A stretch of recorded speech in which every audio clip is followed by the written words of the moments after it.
Então tá.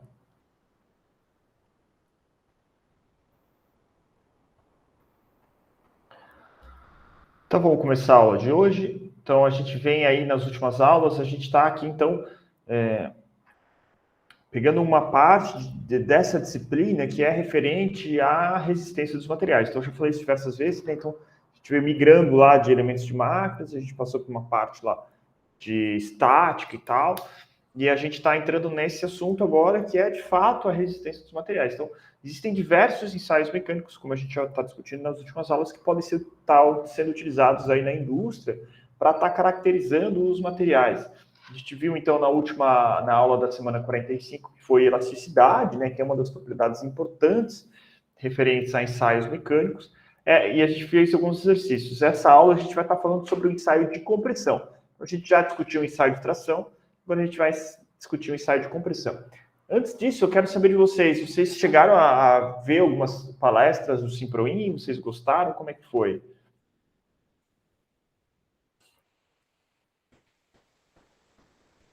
Acho que o que eu mais prestei atenção foi aquela lá sobre racismo. As outras eu não prestei muito. Ah, legal. Na sexta-feira, alguém chegou a ver aquela da mão biônica, não?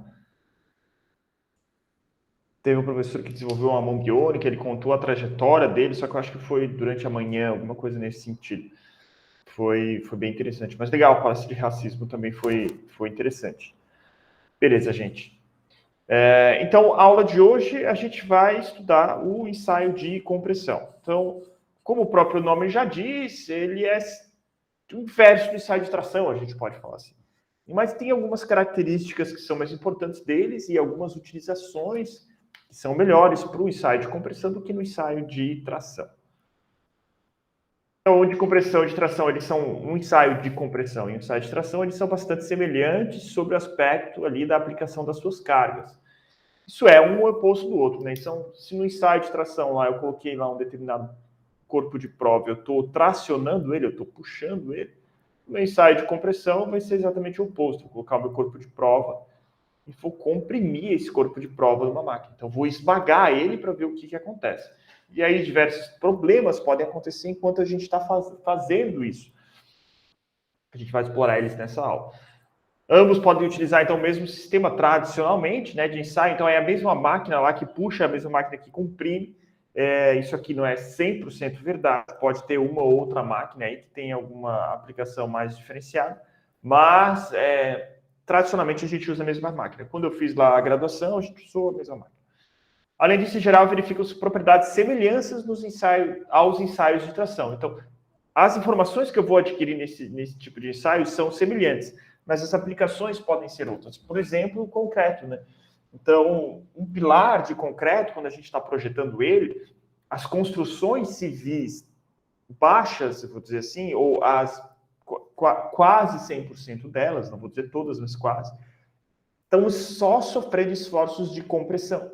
Então, quando eu vou lá desenhar um novo tipo de argamassa, vou fazer algum novo tipo de mistura de concreto, alguma coisa assim, para lançar no mercado, ou estou fazendo pesquisa acadêmica sobre reciclagem de resíduo de fundição para fabricação de pavers ou qualquer coisa do tipo, eu vou fazer um ensaio de compressão para adquirir informações sobre as propriedades daquele material. Eu não consigo tracionar o concreto cru, né? Só o concreto. Então, o concreto em prédios muito altos, como, por exemplo, aqueles que são construídos aqui próximo, em Balneário Camboriú, no qual o vento é muito forte, o prédio é muito alto, ele tem a tendência de dar um outro problema, tal, de flambar, de ter um problema, na verdade, de flexão, onde eu tenho tração na parte da frente, onde está batendo o vento, aí sim o meu concreto está sendo tracionado, e compressão na parte de trás. Mas isso são casos muito restritos, são aplicações muito restritas, dessas justamente aí de prédios extremamente altos. Né? Tradicionalmente, as construções civis estão sempre agindo esforços de compressão. Né? O ensaio de compressão consiste em submeter o material a esforços que tente comprimi-lo até a ruptura ou a intensa deformação plástica desse material. Então, aqui a gente já está deformando ele plasticamente. Elasticamente, principalmente em materiais frágeis, né, como o concreto, a resistência elástica dele é extremamente baixa. Né? Então, a gente começa a deformar ele e já começa a se romper, né? Começa a ter uma ruptura lá, uma deformação plástica maior. É utilizado, então, para avaliar a resistência de materiais sobre o esforço, claro, de compressão. indicado principalmente para materiais frágeis, então como ferro fundido, a madeira, as rochas e o concreto. E por que o ferro fundido? Porque muitas vezes quando a gente está fazendo ensaio de tração no ferro fundido, ele vai romper muito rápido. E eu não vou conseguir adquirir todas as informações que eu preciso desse material só no ensaio de tração. Então eu vou lá e faço um ensaio de compressão dele também. Assim como a madeira também apresenta outros problemas de como é que tu vai agarrar essa madeira para que distribua a carga nela e não arranque a madeira ou alguma coisa desse tipo, sem ter uma informação correta desse material. Rochas também e o concreto também. Ah, professor, mas por que rochas? Porque rochas são utilizadas na construção civil também, né? Em misturas lá com o cimento, lá para fazer o concreto e tal, se utiliza rochas, e diferentes rochas vão ter diferentes propriedades. Por isso que é importante ensaiar esse tipo de material também. Então aqui, né, a gente tem construções desde a antiguidade, né, onde eu tenho lá alguma coisa feita de um material que parece ser um tipo de mármore. Todas essas colunas aqui, elas estão agindo esforços de compressão nelas. Imagine, isso aqui está em pé faz quantos mil anos, né? Então mostra que tem toda uma robustez da construção disso daqui. É claro que na época eles não sabiam o que isso significava, mas eles tinham uma ideia de que se esse pilar aqui fosse muito fino, não ia resistir à carga de compressão que ia estar em cima dele. Assim acontece nas casas também, né, nos apartamentos, onde eu tenho aqui, esse pilar aqui, ó, ele parece muito um corpo de prova que é utilizado no ensaio de compressão. Então ele é redondo, ele está, vamos dizer, ele se assemelha a um corpo de prova de uma norma técnica. Lembrando, todos os ensaios existem normas técnicas que têm que ser seguido para aquilo que eu já falei para vocês. Se eu fizer um ensaio de compressão aqui e alguém fizer um ensaio de compressão nos Estados Unidos, na Europa, no Japão, os parâmetros têm que ser o mesmo. O tamanho do corpo de prova tem que ser o mesmo. O concreto, a gente tem um problema, por exemplo, que quando se faz dele, fica muitas bolhas de ar. E lá existe um equipamento para fazer esses corpos de prova, que tu coloca a amostra de concreto ali dentro, e ele é um equipamento até que tu gira, ele faz com que bata essa é uma mesa móvel, né? Ela bate assim, e ela cai de uma determinada altura, e tu tem que fazer 10 vezes isso para tirar o ar. Não precisa fazer mais nem fazer menos, porque senão vai sair dessa norma que é no mundo todo que é utilizado. Então aqui tem um exemplo de um corpo de prova de concreto sendo comprimido. Então notem aqui, essa máquina vai fazer esforço nesse sentido aqui, né? Então vai empurrar aqui para baixo, vai comprimir essa amostra aqui de concreto. Na UDESC de Joinville, lá no Departamento de Engenharia Civil, como tem a área é onde eu me graduei, como tem área de pesquisa, eu me graduei em Engenharia Mecânica, claro, mas como a pesquisa lá na Engenharia Civil é muito... Eles utilizam muito, né? Tem muita pesquisa lá, então tem muitos desses corpos de prova lá. Quando eu digo muitos, são centenas de milhares. E eles são espalhados pelos campos para fazer canteiros de flor ou alguma coisa nesse sentido, porque uma vez que tu faz um ensaio, nem sempre tu vai até a ruptura, né? Muitas vezes tu não vai até a ruptura do material. E aí vai ficar sobrando esses corpos de prova lá, que tem que dar um fim para isso, né? Isso pode ser utilizado como refúgio também, poderia ser moído, colocado em algum lugar, tal, mas enfim, é isso a alternativa que eles acharam lá. Então notem que é semelhante esse pilar aqui é muito semelhante a esse corpo de prova aqui. Claro que as dimensões são completamente diferentes, né? Então, por que é importante esse ensaio? Os esforços ali predominantemente em diversos processos de conformação mecânica são de natureza compressiva. Então, se a gente pensar, por exemplo, num capô de um carro, na lateral de um carro, alguma coisa nesse sentido, para manufaturar aquela peça ali, ela foi comprimida. Então, ela passou por um processo que a gente chama de estampagem. Então, existe lá uma matriz, vem uma chapa crua de ferro, é feita a estampagem através de um processo de compressão e sai o capô do carro, por exemplo, sai o formato do capô do carro. Como é que se determina as propriedades do material que está sendo comprimido ali para fabricar os nossos carros?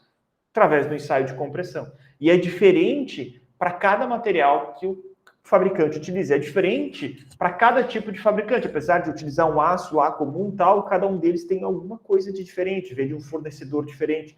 Então é importante que se conheça as propriedades do material que está sendo utilizado no chão de fábrica. Por isso é importante o ensaio de compressão.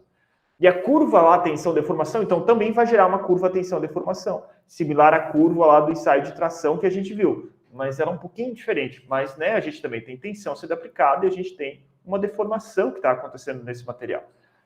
Então a curva tensão-deformação obtida na compressão é, em geral, maior do que a obtida na tração, o que possibilita o maior número de pontos do limite de escoamento para o material.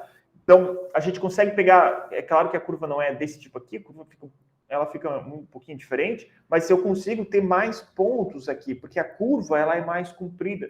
E muitas vezes, quando eu estou ensaiando o material, como a gente vai ver ele aqui, eu não vou até a ruptura, eu não consigo romper esse material, porque ele faz um abaulamento e ele vai chegar no limite máximo que a minha máquina suporta no ensaio de compressão.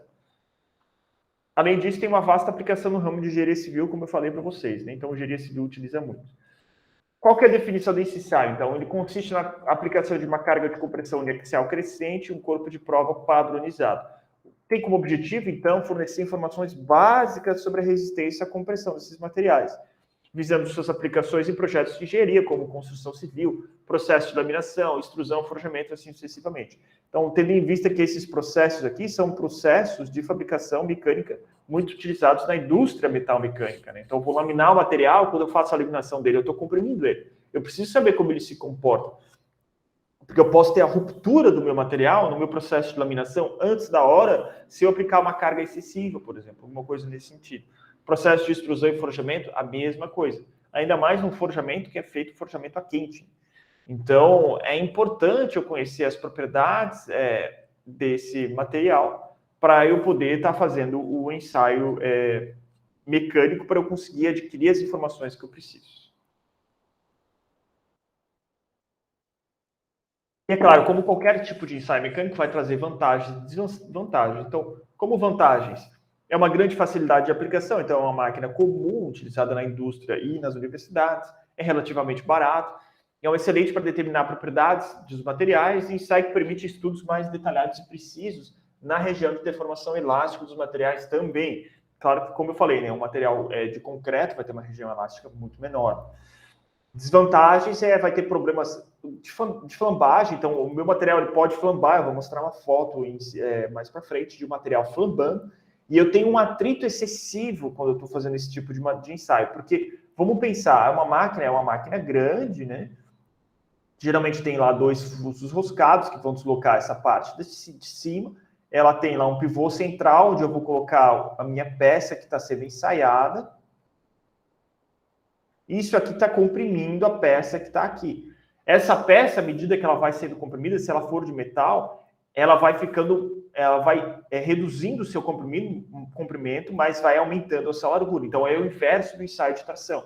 E esse material ele está sendo pressionado por essa placa aqui de cima. Então, é uma força muito grande que está sendo aplicada ali. E o atrito que está acontecendo aqui é muito grande. Por isso que a tendência do material é fazer um abaulamento desse tipo aqui, como a gente vai ver nas fotos.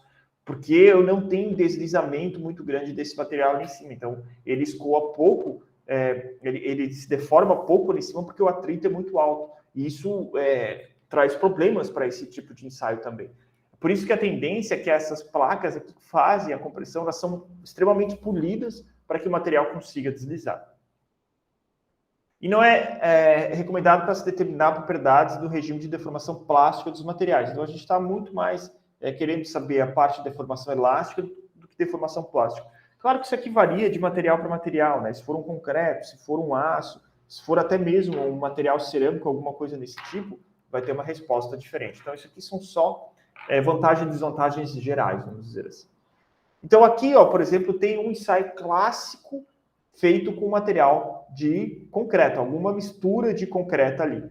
Então, é muito comum se fazer isso aqui, e eu fiz durante a graduação, porque eu era bolsista, apesar de eu fazer engenharia mecânica, eu era bolsista do departamento de engenharia civil. Eu auxiliava uma moça que estava fazendo doutorado nessa área desses tipos de materiais cerâmicos, de concreto aqui. Então, por exemplo, existe um grande problema na indústria metal-mecânica como um todo, que é quando se utiliza areia de fundição, por exemplo, para fazer moldes de motor, por exemplo, vou construir um motor de um caminhão, daí eu vou lá e faço um molde de areia, vaso o metal ali dentro, faço o motor do caminhão, ou motor de um carro, qualquer motor que seja. Depois essa areia ela é reutilizada algumas vezes, mas chega um ponto que eu não tenho mais como reutilizar essa areia e ela é jogada fora. Então, existem muitas pesquisas para utilizar essa areia para fazer o tipo fazer artefatos de concreto. E aí se faz amostras para ver como é que é a propriedade dos materiais ao utilizar essa areia que já foi utilizada no processo de fabricação, no caso do metal. Então é uma areia que ela já foi aquecida, ela já foi resfriada, ela já foi misturada, ela tem um pouco de metal misturado. Como é que ela se comporta na construção civil? Então, por exemplo, se faz lá um artefato metálico com, eu estou jogando aqui números, né? 15% de areia de fundição e se faz um outro, por exemplo, com 20% de areia de fundição. E se aplica a mesma carga. E se mede qual deles se deformou mais ou menos, ou qual resiste a uma carga maior. Então, por isso que eu tenho diferentes amostras, a amostra 1 e a amostra 2 aqui.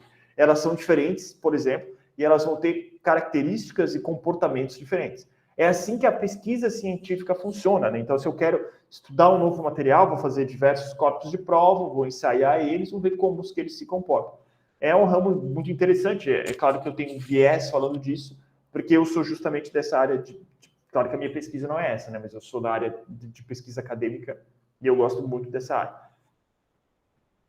Então, como é que funciona lá o ensaio de compressão? É aplicada uma força uniaxial compressiva e a gente pode escrever que a gente tem lá um comprimento inicial do meu corpo de prova e eu tenho uma área inicial também, que é a área útil, região útil desse corpo de prova. À medida que eu for comprimindo ele, o meu comprimento ele tem a tendência de reduzir e a minha área útil, medido do centro, tem a tendência de aumentar. Então, vai criar esse abaulamento que eu falei para vocês.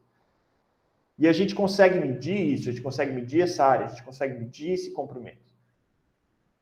Dessa forma, a gente vai fazer os mesmos cálculos. Então, a tensão convencional compressiva é a mesma fórmula, é a tensão, é força sobre a minha área inicial, que é a minha tensão de engenharia, né? Se for a minha tensão real, eu vou medir lá a minha área do meu corpo de prova. E a deformação convencional compressiva é a mesma coisa também. Comprimento menos comprimento inicial, comprimento inicial menos comprimento final sobre comprimento inicial. Então, os parâmetros são basicamente os mesmos, apesar de que a direção de aplicação da carga é outra.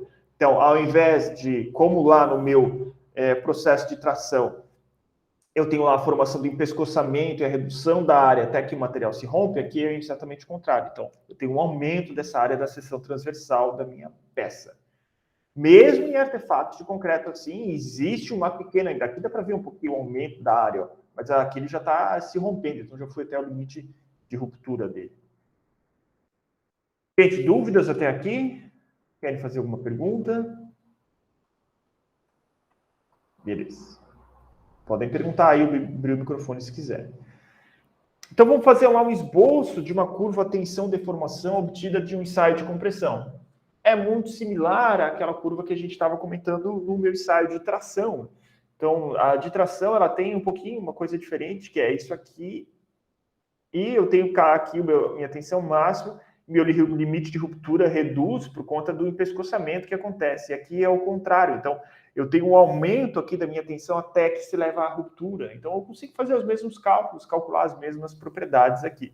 Calcular as áreas aqui. Aqui eu tenho o meu limite elástico, né? Então, até aqui é elástico. Depois aqui eu já tenho uma deformação plástica desse material. Então, similar, mas não tanto, né? Então, eu consigo ter outras informações a partir desse tipo de ensaio. Então, aqui tem um exemplo, né? Então, aqui eu tenho um corpo de prova, e aqui em cima eu tenho a placa móvel, a placa fixa, e meu corpo de prova que vai ser ensaiado. Tem uma diferença entre esse corpo de prova e esse corpo de prova aqui. E essa diferença está relacionada à composição desse material. Qual que é a diferença? Então, ali eu tenho esse esboço, no esse aqui é o meu, aqui no meu ponto A, né? Que é esse esboço, né? Aqui é o A, aqui é o B, que é o C.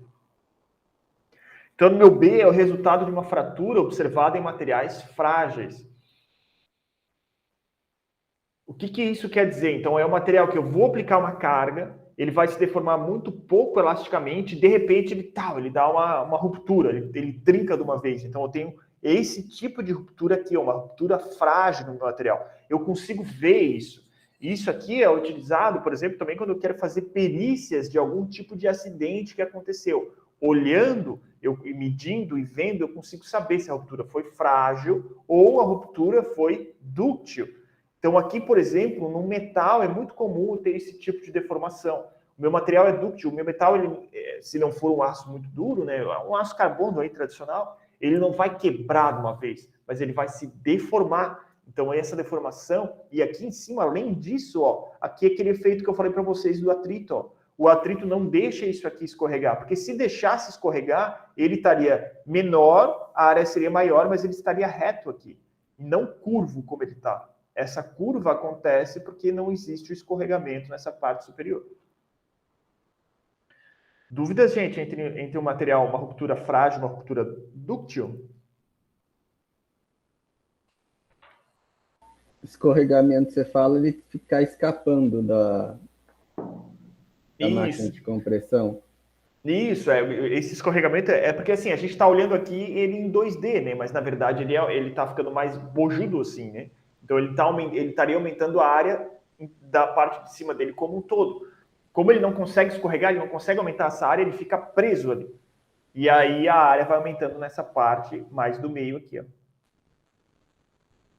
E o meu material frágil, não. O material frágil, não necessariamente eu vou ter um escorregamento aqui, mas como ele é frágil, ele vai lá e trinca de uma vez. Então, eu nem tenho esse abaulamento aqui, porque muitas vezes nem dá tempo de formar esse abaulamento. Meu material não tem ductilidade suficiente. Ou se acontecer algum tipo de deslizamento ali, mas logo ele já vai fraturar, né? Então, são comportamentos diferentes dos materiais. Então, a gente já sabe a diferença entre um material frágil e um material dúctil através dessa figura aqui. Então, a gente deu o nome desses materiais, né? Um é frágil e um é dúctil. Mais dúvidas, gente? Beleza. No ensaio de compressão, então, o módulo de elasticidade é obtido de forma similar no ensaio de tração. A gente já viu isso. A gente vai aplicar a lei de Hooke também. Então, a minha tensão é igual ao E, que é o módulo de Young, vezes a minha deformação ali. Então, o E representa o módulo de proporcionalidade, também chamado de módulo de elasticidade, ou módulo de Young, que vem lá do Young, que foi quem descreveu isso a primeira vez. Então, quando eu quiser aqui o módulo de elasticidade, o módulo de elasticidade, ou módulo de elasticidade é igual a minha tensão sobre minha deformação. Essa letra aqui não é bem essa daqui, é uma letrinha um pouquinho diferente, né? Mas, enfim, a gente sabe que o cálculo é esse. Como a fase elástica ali é muito pequena, dificulta a determinação de suas respectivas propriedades. Desculpa, gente, isso no material frágil, né? Então, como dá para ver aqui, ó, ele rápido, ele trinca. E o que isso quer dizer? Que essa parte elástica dele aqui, ó, é extremamente pequena. Porque se ela fosse maior, ele iria fazer algum tipo, ele ia ficar pelo menos um pouquinho bojudo aqui, ó. Mas ele não fica, ele trinca de uma vez. Então, num material frágil, a fase elástica é muito pequena. Então, vou dificultar, vai ter uma dificuldade de determinar essas respectivas propriedades, né? Muitas vezes pode ser que um ensaio,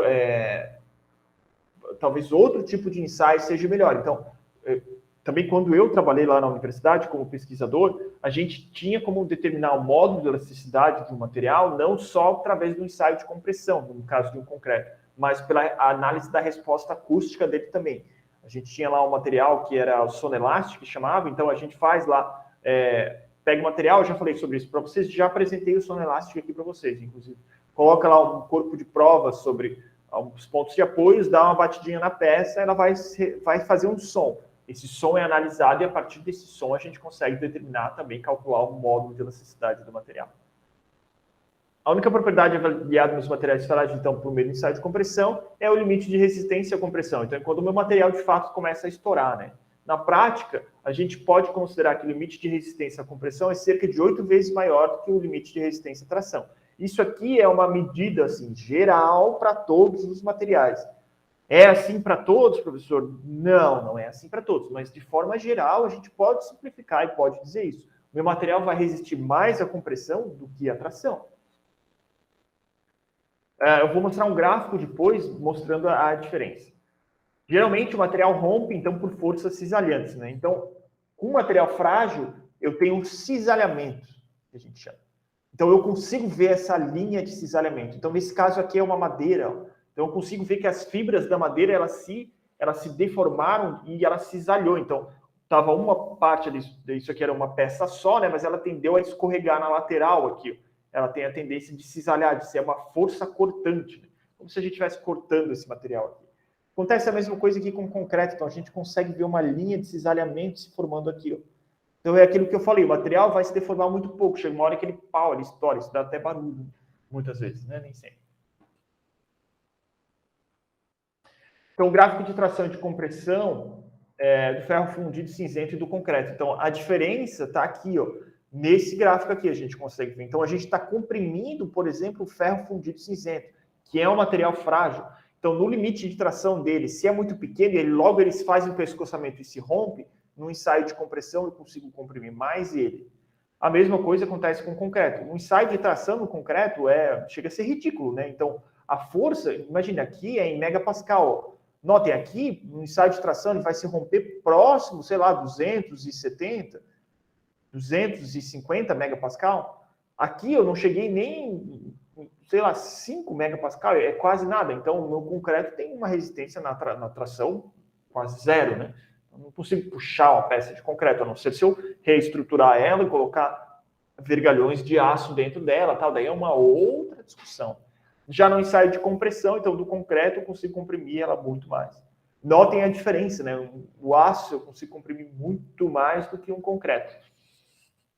Isso é de se esperar, né? É por isso que uma viga de concreto, quando a gente faz, ou uma coluna de concreto, quando a gente faz, ela é muito maior do que se eu fosse fazer uma coluna de aço, né?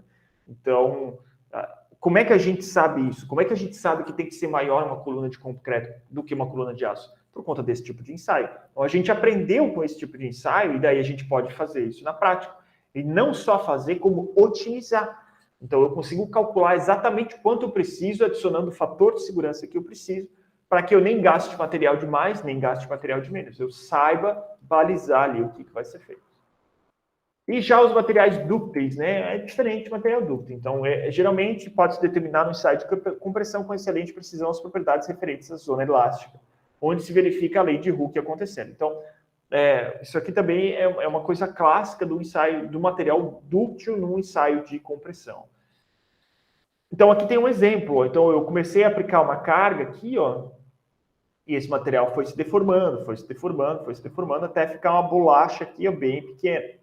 Dá para ver que a área, aqui, esse diâmetro aqui em cima, então essa área, quando eu calcular, ela mudou. Então, o meu material teve um deslizamento. Mas como eu estou vendo esse embaulamento aqui acontecendo, eu sei que ela deslizou aqui em cima, mas não deslizou tanto assim, né? Então, se forma esse embaulamento. É muito comum isso nos materiais dúcteis, né? Imagina, aqui, quando está chegando nessa parte aqui, a carga que já não está aplicando, né?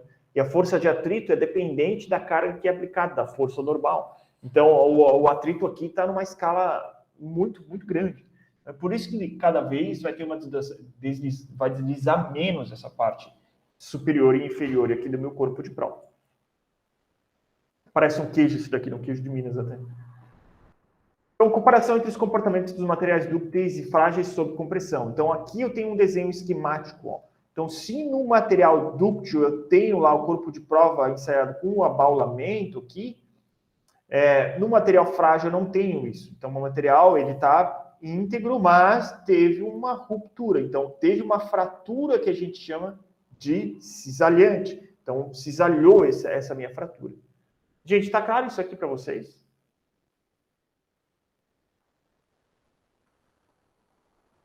Beleza? Todo mundo entendeu a diferença entre um e outro? Legal, gente.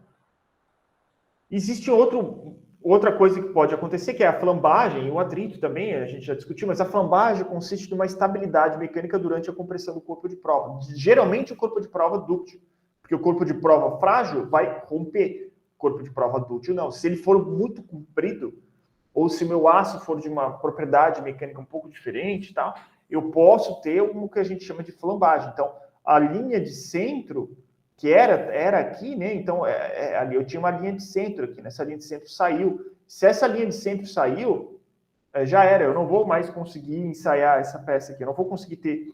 Posso sim fazer alguma medida em relação à flambagem dela, né? Mas no ensaio de compressão, lá pegar, já não vou mais conseguir.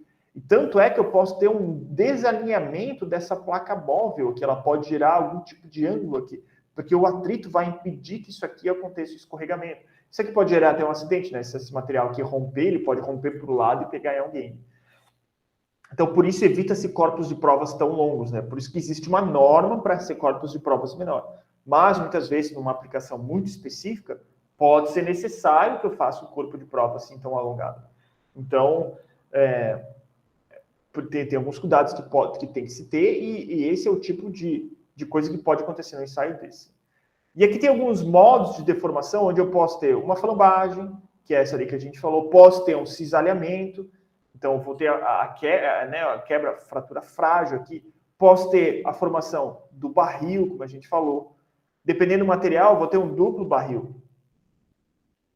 Posso ter uma compressão homogênea, se a minha carga não for tão alta, e se eu conseguir ter aqui uma redução do meu fator de atrito aqui em cima, ou posso ter uma instabilidade compressiva, que pode estar relacionado a uma diferença de composição química do meu material aqui que eu estou fazendo no ensaio.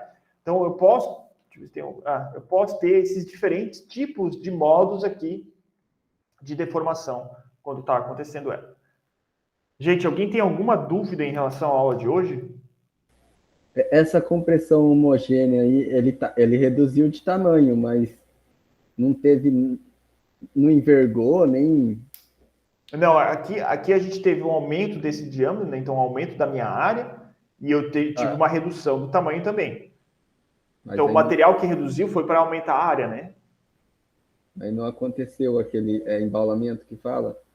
Ou barril aqui, embaulamento, ou o que quer que você pode chamar de... né? Tanto faz. Que material que acontece isso? Então, isso aqui são casos bem mais específicos, né? Onde eu tenho materiais, às vezes pode ser um material poroso, onde eu tenho, dentro dele ele está se quebrando, por exemplo, mas ele não forma um embarrilhamento, alguma coisa, um material frágil ali, que não vai ter um esforço de cisalhamento, né? Ou alguma coisa nesse sentido assim. Então, mas é mais difícil acontecer uma compressão homogênea. Geralmente a gente vai ou cisalhar ou vai fazer o barril, né? Ou aflambar, né? Seria um material que tem espaço para se condensar lá dentro. Uhum. Pode ser uma das utilizações, sim. Então, o meu material vai se comprimindo lá dentro e não necessariamente faço isso. Ou a carga não é muito alta também, né? Então, notem, mesmo aqui o material... aqui já começa a formar um embarrilhamento, mas não é tão grande, tá vendo? Mas porque a matéria tem que ir para algum lugar, né? Então, aqui ainda assim tem atrito, né? Mas se eu conseguisse tirar cada vez mais esse atrito, talvez esse material fosse se comprimir e formar aquele tipo de deformação lá,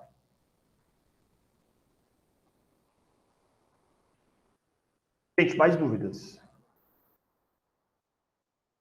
Beleza. Então, como exercício, cite algumas vantagens e desvantagens do ensaio de compressão. Qual a diferença observada no comportamento entre o material dúctil e o material frágil durante o ensaio de compressão? Qual a importância do ensaio de compressão? A gente citou tudo isso aqui na aula de hoje. E aí, como eu falei, né, eu vou ver se eu vou mandar isso aqui por e-mail para vocês, com o link da aula no YouTube, com o PDF da aula, ou se eu vou acabar esperando lá até que o Moodle volte a funcionar. E aí suba no Moodle e daí estendo o prazo de entrega. Como eu falei, né, ninguém vai ter problema em relação a isso. Então, quem não tem mais dúvidas pode colocar a presença no chat e está dispensado.